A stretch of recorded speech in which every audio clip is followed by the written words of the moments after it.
Well, welcome to a new episode of The No Code Wizard. No Code Wizard? No Code Wizardry. Oh my god, you don't even know your own podcast's name. Well, it's a great start. I would probably normally suggest we do another take. I think I loved it. Let's just keep on powering through this one. Okay, let's just go with it. By the cares? way, we are starting to cultivate a little bit of an audience on Spotify and Apple Podcasts. Thank you. Welcome to the No Code Wizardry Podcast. Yeah. Today's episode is titled The Technical Co-Founder Dilemma. We're going to be talking about whether it's a good idea to outsource, to partner, or to hire a chief technical officer to help you out with, building your application, building your SaaS solution. And we have some experience doing a little bit of all of these things. So we're going to talk about some of the pros and cons of doing one or the other.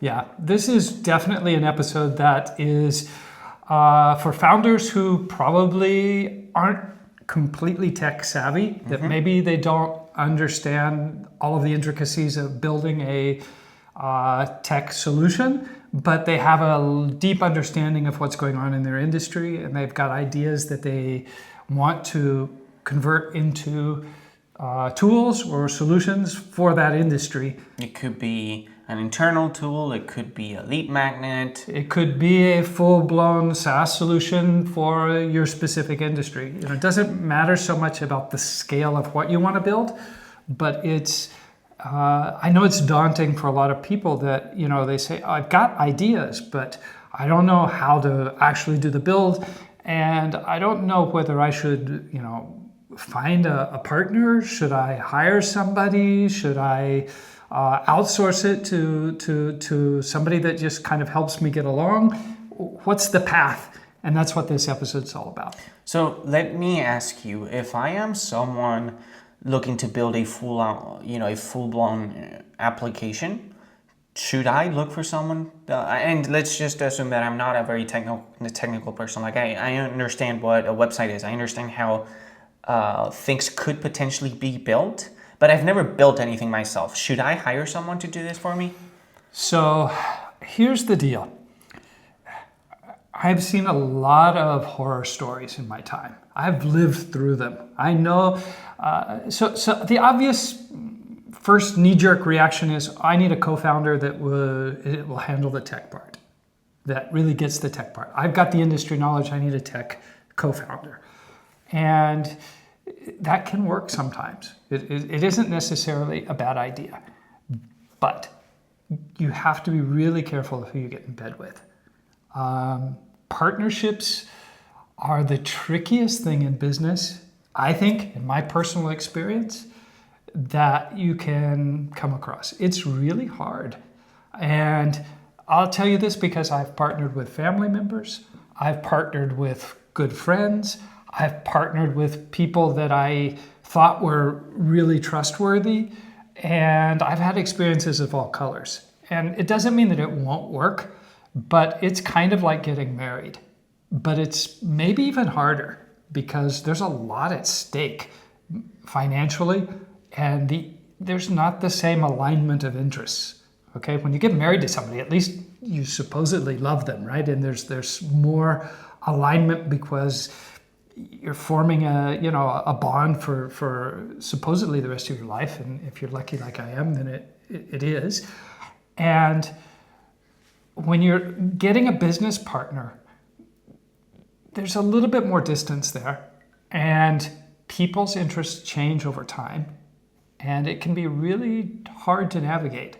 So I always say be really careful about partnerships. They can be wonderful, but they can end up being nightmares as well. How do you prevent a very potential nasty scenario where someone gets scammed or gets, what's the proper word that I'm looking for, where someone essentially just BS's you into their tech jargon, into their tech... So the very first rule that you have to take into account, as a founder, you do not have the right to abdicate your responsibility of understanding what's going on in your business. That's not optional. Even if you're not tech savvy, you need to understand what you're building. You need to understand the obligations you're taking on. You need to understand the foreseeable consequences of the tech decisions that are happening in your company. Because in the end, it's your company. And don't let anybody hide behind words that you don't understand, hide behind technologies that seem mystical or seem too complicated. Don't be afraid to say, no, I'm not going there until I understand. Because if you don't, you will end up down the road in shackles. You will end up down the road handcuffed to technical decisions that you didn't understand but you made. And you may have made them just by looking the other way. Right. Okay? Just by saying, oh, Tony's got my back on that. He'll do what's right. Well, he'll do what he thought was right at that moment and what he thought was best for him at that moment as well. Right. And you're the sole, as the real sole founder of a company. It's your duty. It's your duty to know what's going on. And, you know, if it blows up down the road, pointing fingers isn't going to solve anything. Right. Saying, you know, so-and-so made really bad decisions and now we're going to, pay the price of not innovating for 3 years while we sort this out. That's fine. You can say that till Christmas, but your customers are going to say, okay, well, we'll see you down the road, right? And it could be the end of your company. So how do you prevent that from happening? You just get a good understanding of how things work? First of all, you don't shy away from making stupid questions. Okay. So just ask.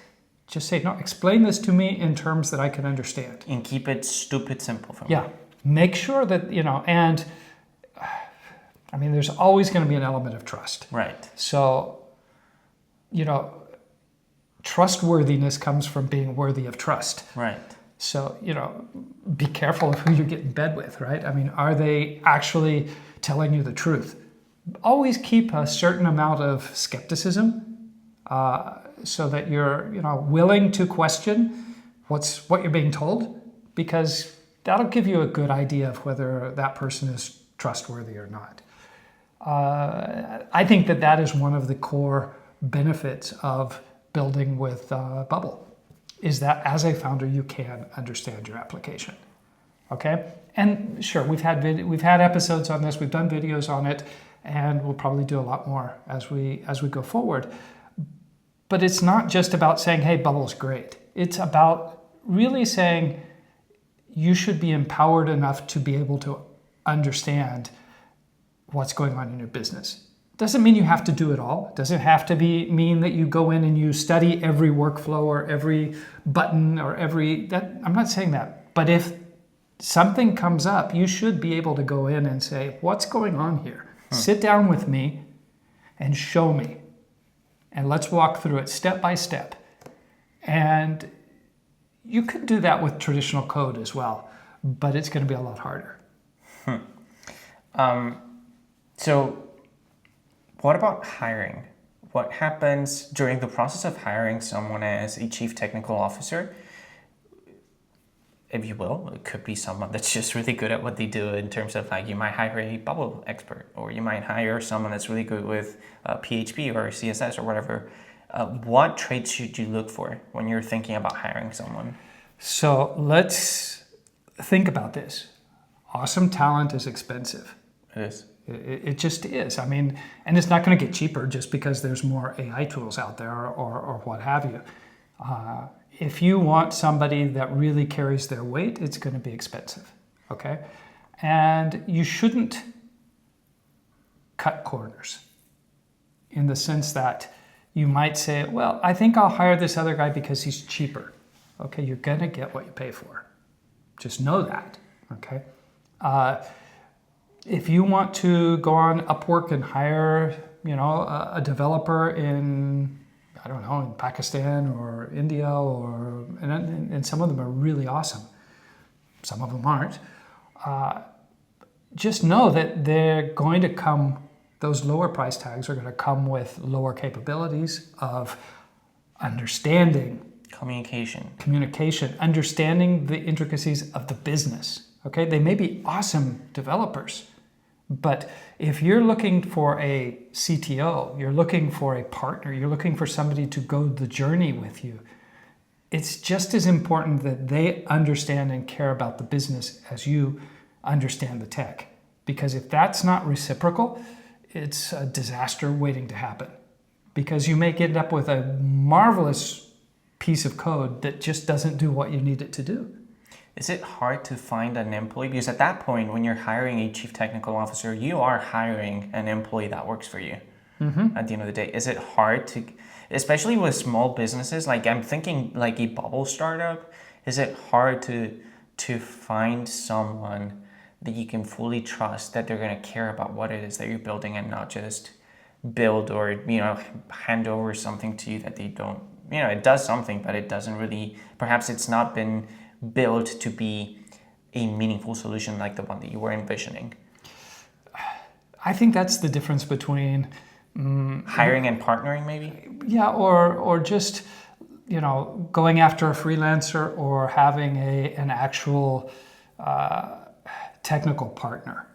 And I think that most founders, what they need is somebody that is beside them, that understands the business, that understands the goals, that what you're trying to achieve. They may not have the domain experience in your industry, but they're capable of acquiring the vision that you're able to give them and translating it into a technical solution and working with you. And it's not, you may not find that person the first time around. You may not find them the second time around. I'll give you a hint. You're listening to this episode. You're listening to people that have been doing this for a long time successfully. That's just a subtle hint. But if you're interviewing for an employee, don't just ask them about the tech part of their skills, okay? Try to suss out if they're able to think from a business point of view, if they're able to bring to the table ideas that you hadn't have. When you explain the idea that you have for your application, do they question you? That's a good sign. If they're asking questions that are like maybe making you uncomfortable, I would say that's a good sign, because that means they're putting in some effort to really thinking through the business side of what you're trying to build before just taking your money and delivering something to you. Because I'll be frank, sometimes we sit down with potential customers and we say, look, this isn't a good fit, or I just don't see this being a worthwhile venture. And if it's not, we're fine. We're comfortable in saying it, because I don't want to take your money, build something, give you something, and then have you badmouth us down the road because we built something that didn't make sense. Right. But that's just our way of doing business. I think this leads into my third point, which is outsourcing. Where does outsourcing fit into this? Because I think you've touched on really good pros and cons about hiring or partnering. When is it, or when does it make sense to just simply outsource? My opinion is that most founders don't have the resources that it takes to bring in a full-time CTO employee from the beginning, okay? At least not with the quality that they need to make that kind of a decision worthwhile. That usually is, you either go the route of giving them stock and making them a partner and having them work for equity, or you go the route of outsourcing with somebody with more experience that has that ability to guide you, but isn't just a one-off freelancer. That's the role that we like to play as Ratio.dev. Bringing on a partner is another valid option. Don't think it's going to be cheaper just because you're not paying them up front. Right. It mitigates some risk, does, because if the project completely fails, then they've taken the part of the downside with you. But if it's successful, it could be the very most expensive thing you've ever done. Yeah. Mm-hmm. And, they're probably not in it for the long term as much as you are. So let's say that someone might be thinking about outsourcing their technical side of their business to us, for example, Ratio.dev. What are some good things about doing that? First of all, we really strive to understand the business models for our customers. Which means that we don't just build stuff for the sake of building. We try to understand why is this person that is approaching us with this idea wanting to build this solution. And we stop and we say, how are we going to market? How are we going to build a community? How are we going to make sure that this is an actual viable initiative? Because if it's not, it doesn't make sense for you to waste your money on it, paying us to do it. And we'll also have the courage to say, I think we shouldn't do this feature yet. We should put it off. We should get to market first. We should test, with these other features before we add more to the bill. Because in the end, my experience is that founders love to work on the product because they feel comfortable doing that, and they neglect the other parts that are just as important. The cultivating a community, marketing, making the sales, doing the hard work of actually building a business. It's tough. It is tough. And so if you're talking to agencies or out there and they're only talking to you about their bubble skills, or they're only saying, yeah, I love your idea, and they're not questioning anything that you have to say. Red flag. Red flag for me. Yeah. I mean, sounds to me like they're looking for a contract, which is legitimate. I'm not saying that we aren't looking for contracts as well. Everyone needs to put food on their table. And the technical side of a business puts food on a lot of people's tables, which is fine. It puts food on our table. Let's face it. Of course. But I think you're onto something when you say that there's something really valuable on bringing someone that doesn't just take care of the technical side of your business, but that actually wants to build a business. Yeah. There's a difference. There really is. I think that sets us apart from just being an agency. I think so too, because there's also the long-term consequences of building a business and not just taking care of the technical side of things, which is that we understand and we've made money as our clients have grown, as our clients' businesses have grown, and they become more mature. We understand that is a way for us to, at the end of the day, put even more food on our table. Yeah, I mean, it's good for us. I mean, we like to succeed because our customers are succeeding. It's a really good way of aligning goals. Yeah. But yeah, I think you especially have broken apart really well these differences between hiring, partnering, or outsourcing. And there's no one clear-cut answer for that you could just come on a podcast and say, you should do this, other than hiring us. Right. There are scenarios where it might make sense to do one or the other. Of course, yeah. And I guess it depends on your individual case and what you're going through right now. I will say that I have worked personally with projects that have literally failed after raising hundreds of thousands of dollars in capital because of conflicts between partners. Look, to be honest, the one thing about partnering that it really puts me off from even contemplating doing that is humanity. It's like you can't. It's very, very, very hard for me to trust other humans, because at the end of the day, it's very difficult to align two different, or even 3 or 4. I mean, it gets even more difficult when you add more people into the pie. But it's so difficult to put everyone's interests on the same line and on the same path. With us, for example, when it's family, it's different. It's easier. It's not always easier, but it technically speaking, it should be easier. Right. Sometimes, families have their shit, and yeah, of course, it gets tough. But there's no denying that with family, you typically, it's much easier for our goals to be aligned. Like you've raised me, I'm gonna raise my kids eventually. I want them to do well. They're gonna want me to retire properly. Sure. I mean, that's obviously one of the cool things about what we get to do.